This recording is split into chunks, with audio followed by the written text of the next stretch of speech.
Me hace retroceder en el tiempo muchísimos años, ¿no? El 11 de septiembre fue un día el más trágico de la historia democrática, política de Chile. Lo viví como gran parte de los chilenos, por lo menos la mitad de los chilenos.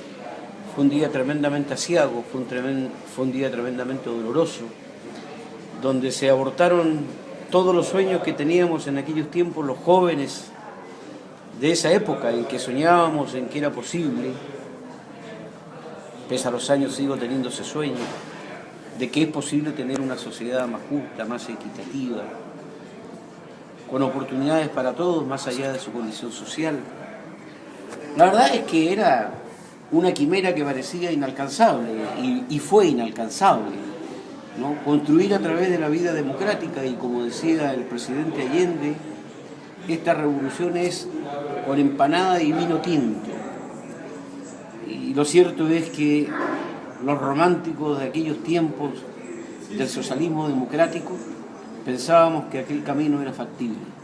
Desafortunadamente quedó demostrado que eso no era posible, no era factible, y quedó también claramente demostrado que el día en que el pueblo chileno decidió escoger un nuevo camino con Salvador Allende como símbolo de ese proceso revolucionario, comenzó también a socavarse la democracia de la que los chilenos nos sentíamos tan orgullosos.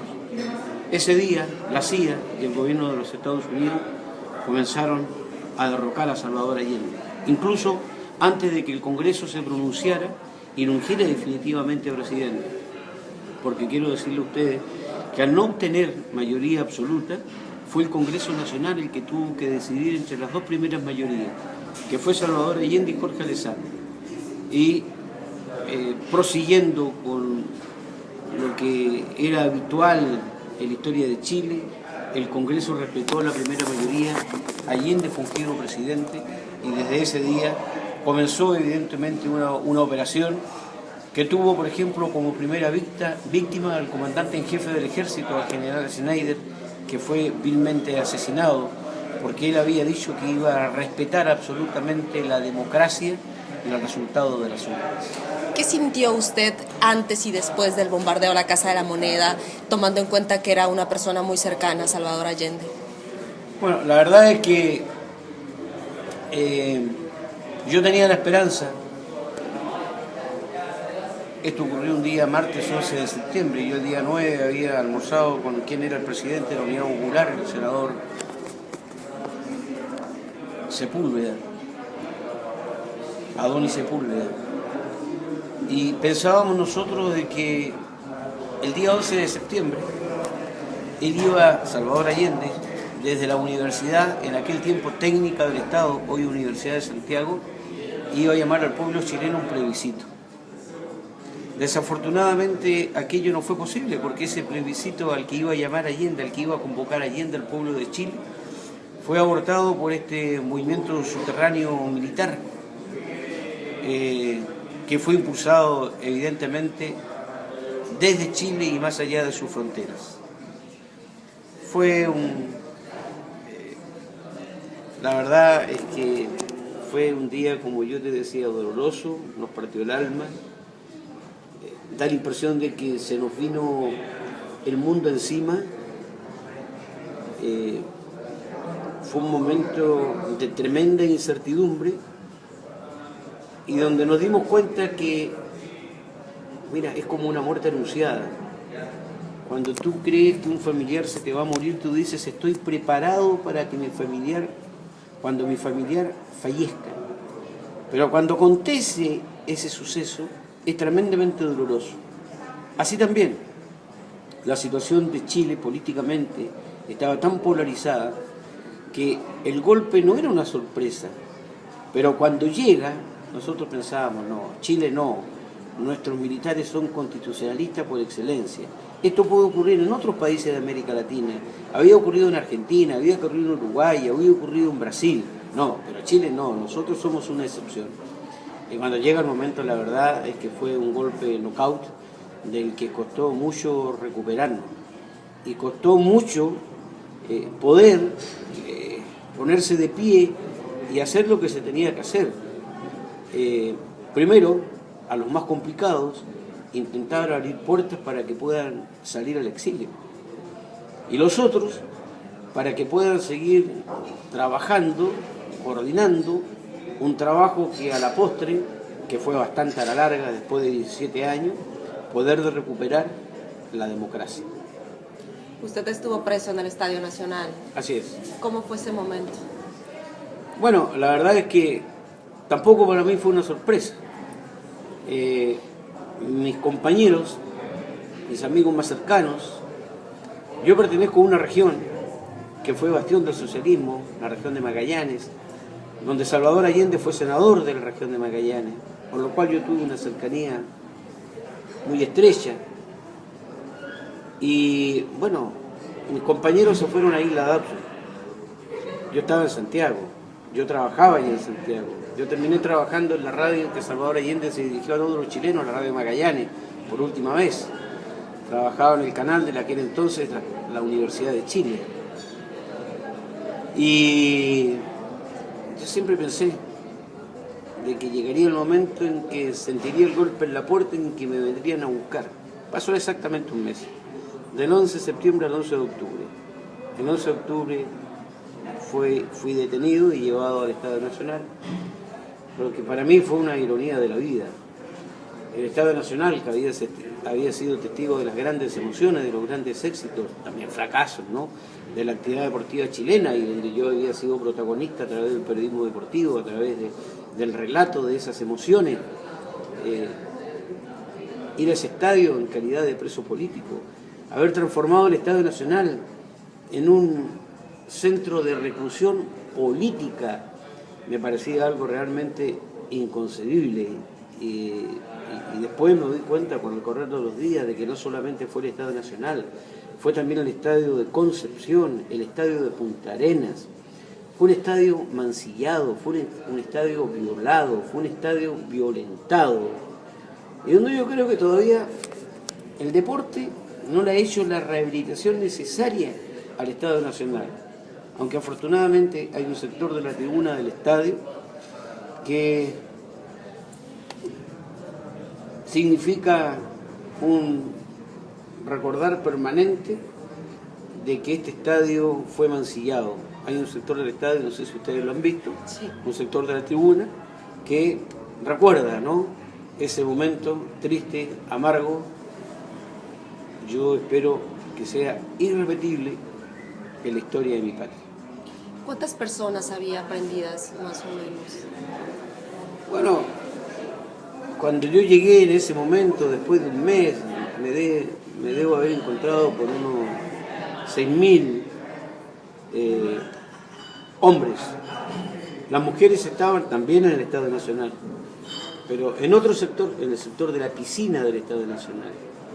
Y también había un grueso contingente de mujeres, las que fueron violentadas, abusadas, y al igual que los hombres, torturados y muchos desaparecidos. Yo sé que es un momento difícil, pero ¿podría describirme un poco las torturas a las que eran sometidos los presos? Bueno, la corriente era habitual, los golpes habitual, el desnudarte era habitual, el fusilamiento psicológico era habitual, las camas eléctricas, sumergirte en el agua, y el trabajo psicológico. La verdad es que esos momentos eran duros, pero también eran muy duros en las noches, cuando quienes llegaban del interrogatorio, producto de las heridas, de los golpes, eran quejidos interminables y era difícil conciliar el sueño. Además tú siempre con el alma en un hilo, ¿no? Hoy fuiste tú, mañana soy yo.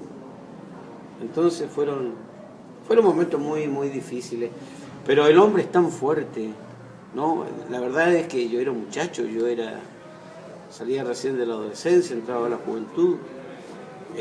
Yo jamás me imaginé un escenario de esta naturaleza y jamás me imaginé que iba a tener la fortaleza para soportar y definitivamente también cicatrizar heridas.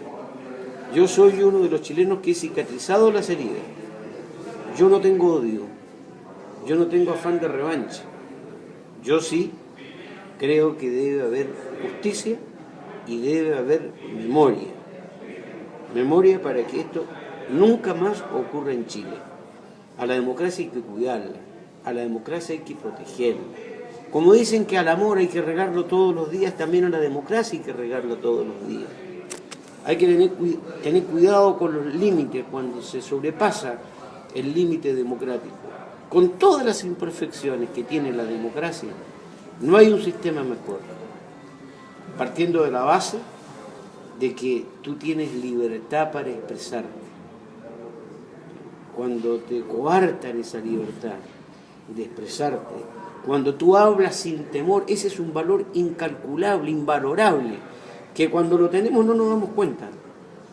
Pero nosotros supimos lo que era desconfiar del vecino, hablar en silencio para que no te escuche nadie, porque tú no sabías si el que estaba a tu lado era un delator. Entonces, eso nunca más. Después de todo ese suceso, usted ha regresado al Estadio Nacional. ¿Cuál es la perspectiva que tiene regresar a narrar partidos ahí, ya algo totalmente diferente? Bueno, yo te dije, yo tuve la oportunidad de cicatrizar rápidamente mis heridas. No te voy a decir que me fue fácil volver al Estadio Nacional. Sin embargo, se lo debo a un viejo futbolista, entrenador de fútbol, don José Santosari, ya alejado de la actividad. Y él un día me encuentra y me ve en este estado, ¿no? En un estado lleno de incertidumbre, de indecisiones, de volver al estadio, y me dice, el estadio a ti te pertenece, tú eres parte del estadio. Al estadio lo mancillaron, lo violaron, lo violentaron, nos robaron a los deportistas el estadio. Ese estadio tenemos que recuperarnos nosotros, y tú tienes que volver. Y la verdad es que eso me dio ánimo para volver al estadio. Y sí, al comienzo no me fue fácil. Fue un puñado de recuerdos dolorosos, de recuerdos ingratos, de recuerdos de compañeros que no vi nunca más. Pero bueno, afortunadamente volví y creo que en buena hora aquello ocurrió, porque no solamente sirvió para aminorar mis dolores, sino definitivamente también para cicatrizar las heridas. Usted estuvo viviendo un año en Argentina, ¿no? Después de la liberación. Veo que está muy bien informada. Sí, ¿cómo fue el exilio? ¿Cuándo volvió? ¿Por qué? Sí, estuve en Argentina. Bueno, estuve en Argentina porque cuando salgo del estadio, yo me di cuenta, bueno, salgo del estadio y a los poquitos días me vuelven otra vez a visitar a mi departamento para hacer un seguimiento. Voy a Punta Arenas, que es mi ciudad natal, a pasar el año nuevo y me vuelven a detener por 24 horas. Entonces yo dije, en estas condiciones no puedo seguir viviendo. Pensé en irme a Costa Rica, porque había un grupo de amigos míos que se iba a Costa Rica. Pero después había otro contingente numeroso de amigos y compañeros míos que estaban en Argentina, y por la cercanía con mi ciudad, con Chile, dije voy a Argentina. Y porque además por la relación futbolística, geográfica con Argentina teníamos un permanente contacto, yo tenía muchos amigos en Argentina, y fue Argentina la que me cobijó, la Argentina fue la que me dio su cariño, su afecto, su hospitalidad. Yo te guardo un tremendo reconocimiento por la Argentina. No pude trabajar en mi oficio. Miento, trabajé, sí, como periodista, sí, en la Patagonia, lo hice en el diario Santacruceño, pero en Buenos Aires vendí libros, recorrí los barrios de Buenos Aires vendiendo libros, casa por casa, y eso fue muy enriquecedor, porque conocí a los argentinos de verdad, no solamente a los argentinos del teatro y del café, conocí a los argentinos en toda su dimensión, y fueron muchas las puertas que se me abrieron para compartir un café Y era un momento determinado, ¿no?, para vaciar las penas que aún se guardaban. A partir de ese hecho, los ciudadanos chilenos, ¿cuánto han cambiado? ¿Qué secuelas tienen aún de eso? Bueno, mira, a ver, yo pienso que hay muchos, ¿no?, con dolores profundos, cuyos familiares no han aparecido. Hay muchísimos desaparecidos todavía. Después yo creo que el Estado de Chile tiene una deuda con todos los torturados, presos políticos, exonerados, chilenos que estuvieron en el exilio y que hoy viven en difíciles condiciones. Muchos de los cuales ya han muerto y con los cuales nunca se hizo justicia, nunca hubo una reparación de verdad. Y lo otro es que esta nueva generación de chilenos se creció con un discurso: la política es mala y los políticos son peores. Cuidado con la política, no hay que hacer política. Porque ese era el mensaje de la dictadura. De hecho, de nuestros establecimientos educacionales, y no se ha recuperado en su totalidad la educación cívica, que es tan necesario. Saber cuáles son los roles del Estado, cuáles son los roles de la justicia, del Poder Legislativo, del Poder Ejecutivo, qué hace un diputado, qué hace un alcalde, qué hace un senador, por qué elegimos presidente de la República. Bueno, yo creo que eso que es tan elemental, las clases de educación cívica. Chile era un país con una tremenda cultura cívica y eso lo hemos perdido. Y eso creo que tenemos que recuperarlo. La frialdad de los chilenos incluso la frialdad de los chilenos incluso en la Copa América hemos notado como que no están muy prendidos. ¿Tiene que ver con todas esas penurias que han vivido a lo largo de la historia? No, yo creo que en la Copa América va un público que no es un público futbolero. Yo creo que, bueno, primero el precio de las entradas, ¿no? No está al alcance del hincha del tablón que va permanentemente a alentar a su equipo. Cuando juega la selección nacional va un público especial, va un público que a lo mejor no va nunca al estadio, solamente en estos grandes acontecimientos. Y como tiene el poder del dinero, va al estadio como si va al teatro municipal. Entonces por eso los jugadores dicen: no sentimos el aliento ruidoso de la selección nacional. Pero creo que paulatinamente se va entendiendo. No, yo creo que eso no guarda ninguna relación con lo que aconteció el 11 de septiembre de 1973. Además ya hay una nueva generación. Don Vladimir, finalmente, ¿qué posibilidades le ve a La Roja para ser campeón de este torneo? Si te hablo con el corazón, yo creo que Chile tiene que estar prendido en el partido final, no sé si frente a Argentina, pero yo creo que Chile de verdad tiene armas como para aspirar a luchar por lo que no ha logrado nunca. Chile es uno de los 3 países, junto a Venezuela y Ecuador, que en más de 105 años de historia no ha logrado la Copa América, el torneo más antiguo del mundo. Yo creo que hay una muy buena generación de futbolistas, pero jugamos con Uruguay. Uruguay es el equipo que más veces ha sido campeón, 15 veces campeón de la Copa América. Yo ayer decía en el programa de televisión que no podemos mirar los números ni las estadísticas, porque Uruguay nos ha ganado casi permanentemente. Creo que tenemos 6 victorias en la historia frente a los uruguayos en Copa América. Es un equipo que sabe de estos partidos que son verdaderas finales de vida o muerte. Se echa el público al bolsillo, el público no tiene ninguna incidencia en lo que juegan los uruguayos, si no recordemos el maracanazo del 50. Pero yo tengo la esperanza y la fe de que esta generación de futbolistas, constituida por una columna vertebral notable, con Bravo, Medel, Vidal, Valdivia y Sánchez, puedan romper lo que es una historia adversa, darle una victoria a Chile, y si gana Chile-Uruguay, tendrá que jugar con el ganador de Perú-Bolivia.